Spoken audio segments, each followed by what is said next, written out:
நல்ல கேள்வி. மயில்சாமி அண்ணாதுரை ஐயாவை விஞ்ஞானியை கொண்டு வந்து பாடத்திட்ட குழுவினுடைய தலைவராக போட்டதும், நம்முடைய கடந்த வாரங்கள்ல கணித பாடத்தையே கதைகளின் வழியே சொல்லிக் கொடுக்கணும்ன்ற முடிவு எடுத்ததும், வெறும் ஆர்டிபிஷியல் இன்டெலிஜென்ஸ் மட்டுமல்ல, நேச்சுரல் இன்டெலிஜென்ஸ் மாணவர்களுக்கும் நாங்க வழங்கப்படுத்த போறோம். எல்லாரும் ஏஐ இப்பதான் அறிமுகப்படுத்துறாங்க. நாம ஒன் ஸ்டெப் ஹெடா போய் ஏஐ இருக்கு, அதை எப்படி பயன்படுத்தணும், எப்படி ப்ராம்ப்ட் டைப் பண்ணணும்னு சொல்லப்படுற ப்ராம்ப்ட் இன்ஜினியரிங் சேர்த்து ஆரம்பிக்க போறோம். ஏற்கனவே டிஎன் ஸ்பார்க் இனிஷியேட்டிவ் மூலமாக பல்லாயிரம் ஸ்கூல்ல அதை ஆரம்பிச்சிட்டோம். 3ஆம் வகுப்பு வரைக்குமான பாட புத்தகங்கள்லாம் கொடுத்துட்டோம். அடுத்தடுத்த வகுப்புகளுக்கு அடுத்தடுத்து ஆர்டிபிஷியல் இன்டெலிஜென்ஸோடு சேர்த்து நேச்சுரல் இன்டெலிஜென்ஸை வளர்க்கக்கூடிய விஷயங்களையும் சொல்லி தரப்பு நல்லா தெளிவுபடுத்திடுறாங்க.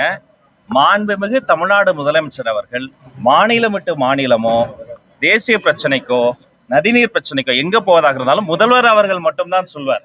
அது வேற யாரு சொல்லுவதும் அபிஷியல் கிடையாது. அது நன்கு பேசி ஆலோசனை செய்து மாண்புமிகு முதல்வர் அவர்களே அதை அறிவிப்பார். மற்றபடி அது உறுதியான தகவல் அல்ல.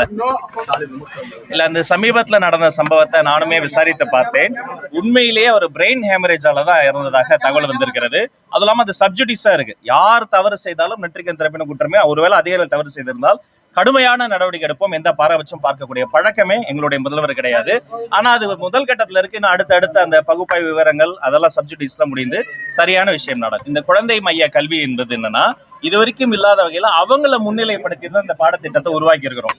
அப்ப என்ன பண்ண போறோம்? இதுல பெண் உரிமை, மண் உரிமை, தமிழர் நலன், பெண்களை மதிக்கக்கூடியது, பெற்றோரை மதிக்கக்கூடியது, மிக முக்கியமா டெக்ஸ்ட் புக் உடைய அளவை குறைக்கிறோம்.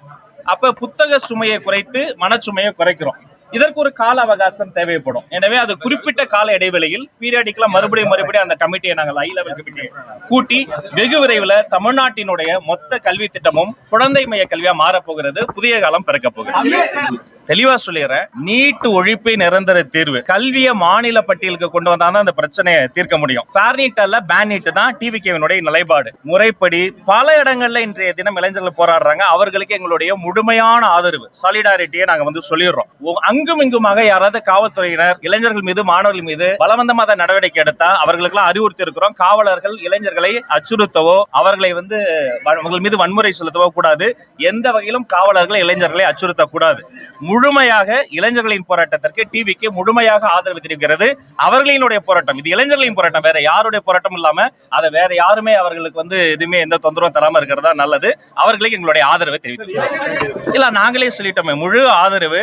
இது ஜனநாயகத்தினுடைய அழகே. அதுதான் கூட்டணி கட்சி தலைவர்கள் பேசுவது என்பது.